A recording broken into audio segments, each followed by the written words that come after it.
चंदर, जरा हाथ दिखाओ तो। ये पीला दाग क्यों है? तुमने सिगरेट पीना फिर शुरू कर दिया है। नहीं माँ, नहीं माँ, तो ये दाग कैसे पड़ गया?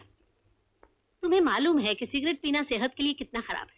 गवर्नमेंट ने भी हर पैकेट के ऊपर चेतावनी लिखवा रखी है, और तुम फिर भी क्या है? मुझे एक सवाल पूछना है। पूछो। दारू पीना खराब है, इसलिए सरकार दारू बंदी कर रही है। अगर सिगरेट पीना खराब है तो वो सिगरेट बंदी क्यों नहीं कर देती? अरे जगन, तू जानता है सरकार को सिगरेट से कितना टैक्स मिलता है, कितनी एक्साइज ड्यूटी मिलती है? करोड़ों रुपए। कमाल है पप्पा, करोड़ों रुपया कमाने के लिए सरकार जानबूझकर लोगों को जहर पीने देती है। सरकार भी मुनाफाखोर हो गई क्या? नहीं, ये बात नहीं। बात कुछ नहीं डैडी, जवाब दीजिए, इसका जवाब देना पड़ेगा। इसका जवाब देना तो बड़ा मुश्किल है बेटा, इसका जवाब तो सरकार ही दे सकती है। ठीक है, आज ही मैं प्राइम मिनिस्टर को एक चिट्ठी लिखता हूँ। नहीं, प्राइम मिनिस्टर को अपना काम करने दो, तुम अपनी पढ़ाई लिखाई में ध्यान दो।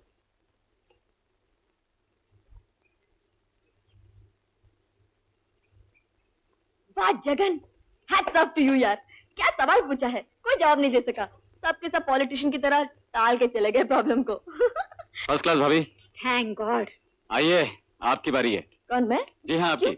मुझे क्या हुआ? मैं तो बिल्कुल ठीक हूँ। हम सभी ठीक है मंजू दीदी, लेकिन मेडिकल चेकअप हमारे घर का नियम है। जाओ बेटी जाओ, चेक करवा लो। देखते हैं आपके ब्लड में कितना प्रेशर है। चंदर। जी पिताजी। तुम्हारी माँ ने सबके सामने तुम्हें डांट दिया, तुम्हें बुरा लगा? नहीं पिताजी। लेकिन बेटा, वो जो कहती है ठीक ही कहती है, हो सके तो सिगरेट पीना छोड़ दो। अच्छा पिताजी। और सुनो, एक सिगरेट है, सिर्फ एक। नहीं पिताजी। सत्यानाश। क्या हुआ? टेरिबल। क्या टेरिबल? Blood pressure 220/110। 220/110, ये कैसे? अब समझा, इसलिए इनका मिजाज इतना घबराने की कोई बात नहीं है। एक इंजेक्शन दे देता हूँ, बिल्कुल नॉर्मल हो जाएंगी आप। Injection? Yes, it's necessary, very necessary.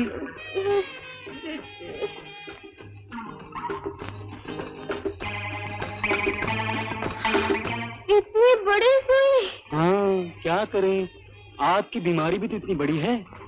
Jagan, चल हाथ पकड़। एक, चिल्लाइए नहीं, इस घर में चिल्लाना मना है।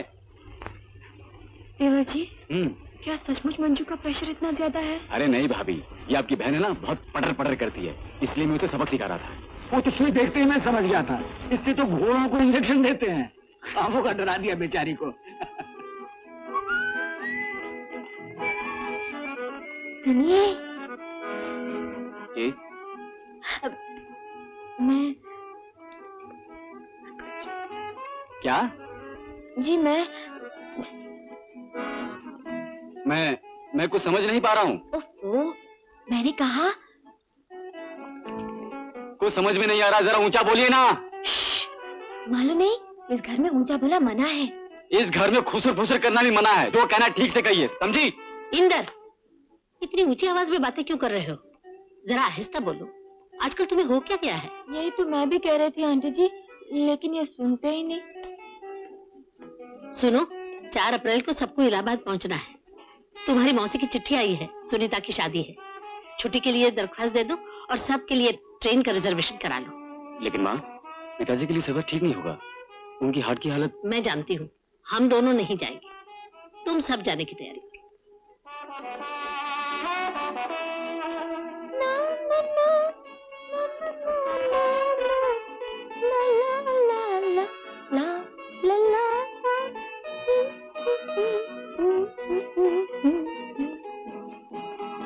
भाभी, ये आपकी बहन है ना, इसे जरा समझा दीजिए, वरना। क्यों, क्या किया उसने? अरे सुबह सुबह डांट पड़वा दी माँ से मुझे। वो तो सबके कान कतरती रहती है, मैं क्या करूं, तुम ही जाके निपट लो।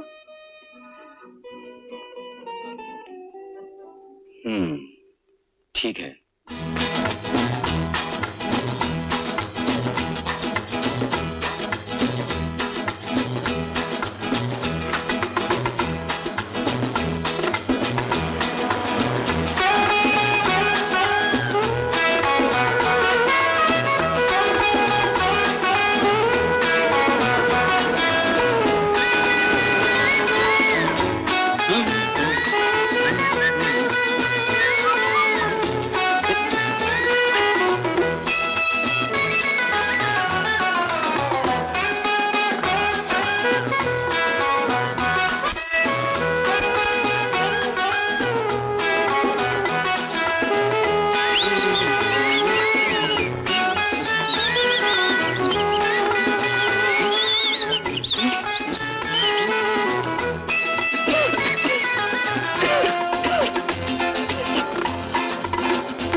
अरे देवर जी, यहाँ क्या कर रहे हैं? कुछ नहीं भाभी, जूते ये जूते किसके हैं? ये तो मंजू के हैं। क्यों?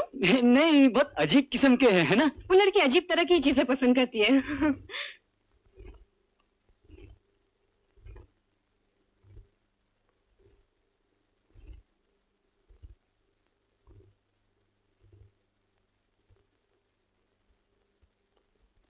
नमस्ते चंद्र बाबू। नमस्ते गोपीनाथ। गुड मॉर्निंग माँ। गुड मॉर्निंग, बैठो। Good morning mummy. Good morning. अरे तू यहाँ कहाँ से आ रहा है? मॉर्निंग वॉक के लिए गया था मम्मी, सेहत के लिए अच्छा होता है ना। अरे तू तो वैसे ही पहलवान है, तुझे मॉर्निंग वॉक की क्या जरूरत है? आ बैठ। गुड मॉर्निंग दादी माँ। Good Good morning morning. Everybody. Good morning. Sorry sir. नमस्ते माँ जी। नमस्ते। नमस्ते माँ। नमस्ते। गुड मॉर्निंग भाभी। नमस्ते माँ। नमस्ते बेटी। Good morning. Good morning aunty ji. Good morning. बैठो बैठो। गोपीनाथ, बड़े बाबू को बगीचे से बुला लो। अरे माँ, हम्म? ये क्या है?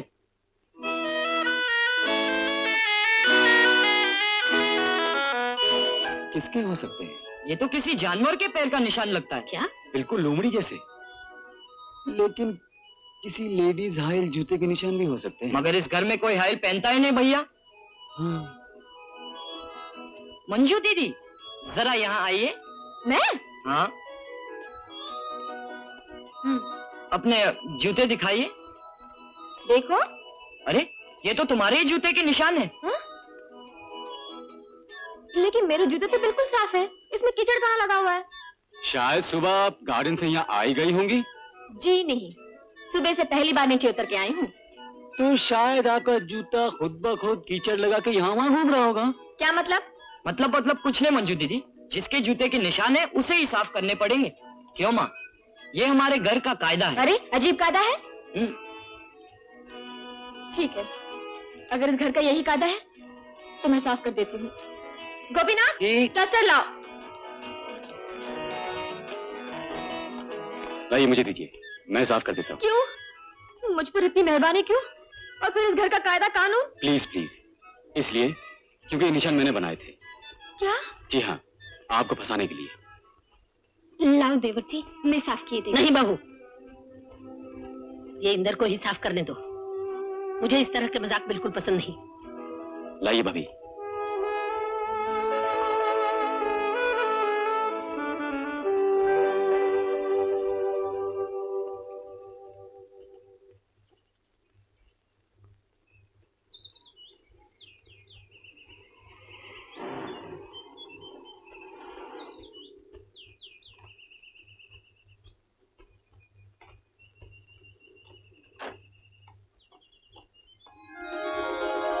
अरे आप यहाँ कैसे बैठी हैं? कैसे मतलब? जैसे बैठा जाता है वैसे ही बैठी हूँ। ओफो, लगता है बहुत ऑफ मूड में हैं आप। इस घर में ऑन मूड भी कोई रह सकता है? ऐसे मुंह लटका करके मैं नहीं रह सकती। मैं तो 1-2 दिन में चली जाऊंगी। नहीं नहीं, ऐसे मत कीजिएगा प्लीज, नहीं तो मुझे नहीं तो क्या? बहुत बुरा लगेगा। लगेगा कि आप मेरी वजह से जा रही हैं। सच। अच्छा, कल से आप इतनी हमदर्दी क्यों दिखा रहे हैं? इतने शिवरस क्यों हो गए? कल सबके सामने मुझे बेइज्जत करने का इतना अच्छा मौका छोड़ दिया आपने। आपकी बेइज्जती करने का इरादा थोड़ा ही था, वो तो आपकी चाल का मैं जवाब देना चाहता था। जब देखा कि मामला बहुत सीरियस हो गया है तो अपनी चाल वापस ले ली। अच्छा एक बात बताइए, क्या शरारत करना बुरी बात है? अरे यही तो मैं आहिस्ता। ये तो मैं पूछना चाहती हूँ कि शरारत करना कोई बुरी चीज है क्या? आप लोग ऐसे रहते कैसे हैं बाबा? कोई खेल नहीं, कोई शरारत नहीं, इस तरह बंदे बंदे रहने में दम नहीं घुटता है। डिसिप्लिन को बंधन थोड़ी कहते हैं। लेकिन इतनी डिसिप्लिन क्या अच्छी लगती है? नहीं, बात यह है कि बचपन से आदत जो पड़ गई है।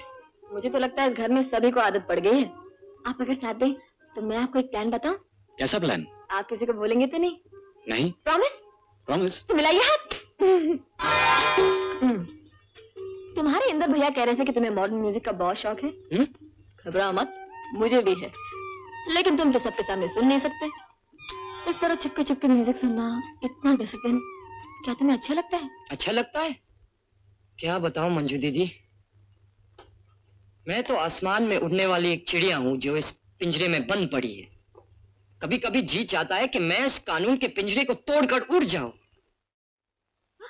जगन जी अगर आप मेरा साथ देना तो मैं इस घर में निर्मल आनंद की गंगा बहा दूं। मैं बिल्कुल तैयार हूँ, कहिए क्या करना है। पहले ये बताइए कि इस घर में किस चीज में दिलचस्पी है। जैसे हमारा तुम्हारा म्यूजिक में है, आंटी जी की डिसिप्लिन और महिला समाज में है, अंकल जी की गार्डनिंग और फूल पत्ती में है। नहीं? हाँ, मुझे तो लगता है कि पप्पा को फूल पत्ती से ज्यादा दिलचस्पी खाद में है। खाद में? क्या मतलब? जो भी मिलता है उसे पकड़ के लेक्चर देने लगते हैं। ये खाद डालने से ये फूल वैसा हो जाता है, वो फल वैसा हो जाता है। भाई, I must say, brilliant observation. और बड़े भैया? बड़े भैया? नहीं मंजू दीदी, अगर उन्हें पता चल गया तो हर महीना जो 10-20 रुपए मिलते हैं उनसे, वो भी बंद हो जाएंगे। देखो जगन, दोस्ती की कसम, आज तुम जो कुछ भी कहोगे वो हमारे तुम्हारे बीच ही रहेगा। अब बोल। बड़े भैया को सबसे ज्यादा दिलचस्पी है ताश खेलने में। ताश? इस घर में ताश? घर में थोड़ी ही खेलते हैं। दफ्तर की छुट्टी हो जाने के बाद बड़े भैया के दफ्तर में मायकादा महफिल जमती है। चंदर भैया भी वहाँ पहुँचते हैं। जीजा जी? हाँ, वही तो बड़े भैया के ब्रिज में पार्टनर है। लेकिन तुम्हें ये सब कैसे मालूम हुआ? एक दिन मुझे 2-4 रुपए की जरूरत पड़ी। आपको तो मालूम है, माँ से 2-4 रुपए क्या 2-4 पैसे मिलने की उम्मीद नहीं, तो मैंने सोचा बड़े भैया से मांग लो। भैया हैं? जी हाँ हैं।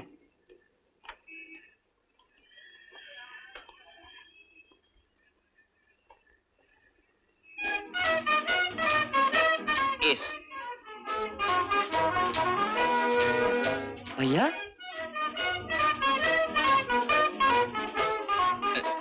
अरे जगन, तू इधर? क्या बात है? तू यहाँ कैसे आया? भैया मुझे 2 रुपए चाहिए। ओ ये बात है, ये ले 10 रुपए ले। नहीं भैया मुझे 2 ही रुपए चाहिए। तो क्या हुआ, 10 ही रख लेना। और मेरी तरफ से 5 रख ले। मगर देख जगन, इसके बारे में माँ से कुछ ना कहना है। अब आप ही बताइए मंजू दीदी, जो मुर्गी सोने का अंडा देती हो उसे कोई कभी काटता है? जब भी पैसे की जरूरत पड़ती है मैं वहीं चला जाता हूँ। 1 रुपया मांगता हूँ, 10 मिलते हैं। अब भला मैं माँ को क्यों बताऊं? नहीं नहीं जगन, तुम्हें ऐसा नहीं करना चाहिए। 1 रुपए की जरूरत हो तो 1 ही मांगना चाहिए, 10 नहीं तो इसे ब्लैकमेल कहा जाता है। हाँ मंजू दीदी, मुझे भी कई बार ऐसे ही ख्याल आया। अच्छा, अभी ये बताओ, बड़ी भाभी को किस चीज में दिलचस्पी है? बड़ी भाभी को? वो दिलचस्पी तो हर औरत में होती है, जरूर आप में भी होगी। वो क्या? घंटों आईने के सामने खड़े होकर खुद अपनी फिगर देखना, बार बार आंचल संवारना। कभी कभी तो मैंने उन्हें आईने के सामने डांसिंग पोज बनाते हुए देखा। Dancing pose? हाँ, ऐसे वैसे। बात यह है मंजू दीदी कि इस घर में अपने मन का काम चोरी छिपे ही करना पड़ता है। सब कुछ कायदे में बंधा है ना।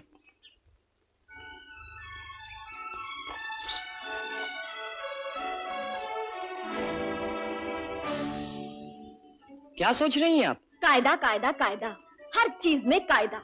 आखिर इसका फायदा? कायदा छोड़ के सोचो एक दिन। छोड़ के नहीं, तोड़ के एक दिन। हाँ, वही तो।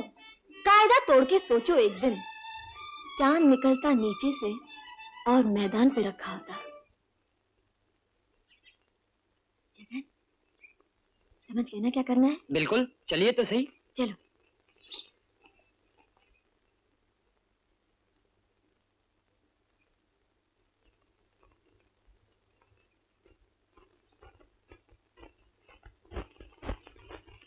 बड़े भैया? क्या रे जगन, आना अंदर आ। बड़े भैया, इसका मतलब क्या हुआ? बड़े भैया, कुछ समझ में नहीं आ रहा है, अंग्रेजी बहुत कड़क है। अरे ये तो पामिस्टर की किताब है। हाँ बड़े भैया, मंजू दीदी की है। बड़े भैया, मंजू दीदी क्या हाथ देखती हैं। अच्छा मतलब? अरे मैं तो फ्लैट हो गया। जगन! हाँ मंजू दीदी, मैं यहाँ हूँ, आओ ना। गुड मॉर्निंग बड़े भैया। मॉर्निंग। लो, इसी किताब को तो मैं ढूंढ रही थी। अगर तुम्हें पामिस्ट्री सीखनी है ना तो पहले एलिमेंट्री किताबें पढ़ो। मंजू, सुना तुम बहुत अच्छा हाथ देखती हो। थोड़ा बहुत। मेरा हाथ देखो ना जरा। सुबह? हाँ, एक बहुत बड़ा कॉन्ट्रैक्ट मिलने की उम्मीद है, देखो ना मिलेगा कि नहीं। वो क्या है कि हाथ दूसरों के सामने नहीं देखना चाहिए। Jagan please. Okay, as you please Manju दीदी।